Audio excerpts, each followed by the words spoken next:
Thank you so much sir. So yes, हमारे पास एक बहुत बड़ी कन्फ्यूजन आती है, स्टूडेंट्स बहुत ज़्यादा कंफ्यूज होते हैं कि जिन्होंने मास्टर्स कर रखे तो वो आगे क्या ऑप्ट करें। अब इसमें दो केस सिनेरियो आते हैं कि स्टूडेंट ने रीसेंट अभी ग्रेजुएशन किया था, उसके बाद ही बैक टू बैक ही has applied in the masters, और मास्टर्स के बाद उसने कोई जॉब नहीं करी and directly student is applying for the study visa in Canada. तो अब वो कौन से कोर्सेज के लिए जाएं। सो ये एक थोड़ा सा कॉम्प्लिकेटेड एंड ट्रिकी पॉइंट है, क्योंकि होता क्या है कि जब कनेडियन हाई कमीशन आपकी प्रोफाइल की असेसमेंट करती है, आपने विदाउट एनी गैप, आपकी जो स्टडीज़ है कोई गैप के साथ नहीं चली, और आपने मान लो लेट सपोज आपने 2022 में मास्टर्स किया and now you are applying for the abroad studies. So उस टाइम पे हमें कोर्स रेलेवेंसी को देखना is really very important, because visa officer जब आपकी फाइल को पिक करते हैं सबसे पहला उनका ऑब्जर्वेशन यही जाता है कि स्टूडेंट ने यहाँ पे बैचलर्स करा, मास्टर्स करा, and now student is going for the Canada. So that means student ने बैचलर एंड मास्टर्स करने के बाद अपनी क्वालिफिकेशन को नहीं यूटिलाइज किया, और उसको यूटिलाइज नहीं किया एंड साथ में उसके लिए जॉब के लिए एम्प्लॉयमेंट अप्लाई ही नहीं किया, and directly student is applying for foreign education.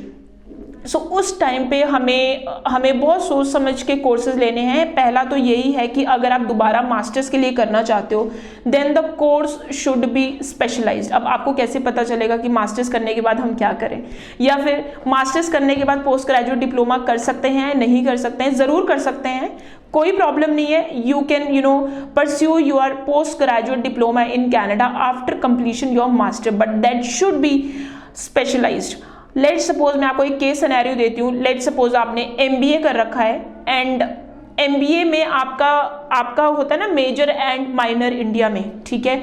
तो जो आपने मेजर किया है आपने उसके रिलेटेड कोर्स नहीं लेना है, जो आपने माइनर किया है आपने उसके रिलेटेड कोर्स लेना है। लेट सपोज मैंने MBA किया, मेरा जो मेजर था वो ह्यूमन रिसोर्स मैनेजमेंट में था, लेकिन मेरा जो माइनर था वो था मेरा मार्केटिंग मैनेजमेंट में।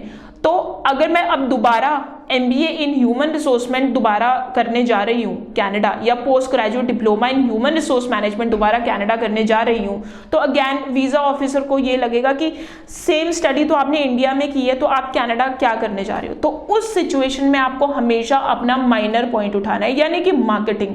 आपके लिए ह्यूमन रिसोर्स मैनेजमेंट आपके लिए फैमिलियर है, वो आप ऑलरेडी पढ़ चुके हो, बट आपकी प्रोफाइल में मिसिंग क्या रहता है? आपका minor, that is marketing. So उस सिनेरियो में चाहे आप post graduate diploma in marketing management ले, या फिर post graduate diploma in masters in MBA marketing management ले, there is no problem at all, but you always need to pick your minor one. अब इसमें एक चीज़ का और आता है कि स्टूडेंट ने वर्क एक्सपीरियंस है, स्टूडेंट ने बैचलर्स किया, उसके बाद मास्टर्स किया, एंड उसके बाद 2 से 3 साल का वर्क एक्सपीरियंस है। तो हम कलेक्टिवली आपका जो वर्क एक्सपीरियंस है उसको पिक करेंगे, लेकिन आपका जो वर्क एक्सपीरियंस है वो भी आपका रेलेवेंट होना चाहिए। इस चीज़ का हमने बहुत ज़्यादा ध्यान रखना है। अगर मैं वैसे केस सिनेरियोज में बात करूँ, नॉर्मली बड़ी बार ऐसा होता है इंडिया में बीटेक मैकेनिकल वाला किसी कंपनी में मैनेजर होता है, बहुत नॉर्मल है ये, ठीक है? क्योंकि यहाँ पे कहीं ना कहीं लोगों को क्वालिफिकेशन से नहीं, हम उसके एक्सपीरियंस से उसको जज करते हैं कि उसके पास कौन सी जॉब मार्केट का एक्सपीरियंस है।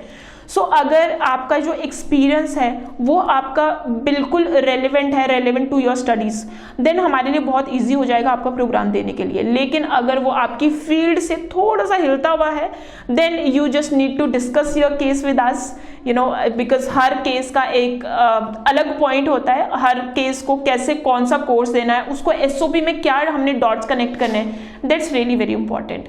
सो ये कुछ चीज़ें हैं, तो आपको ये चीज़ें कोर्सेज बहुत सोच समझ के लेने। Thank you so much.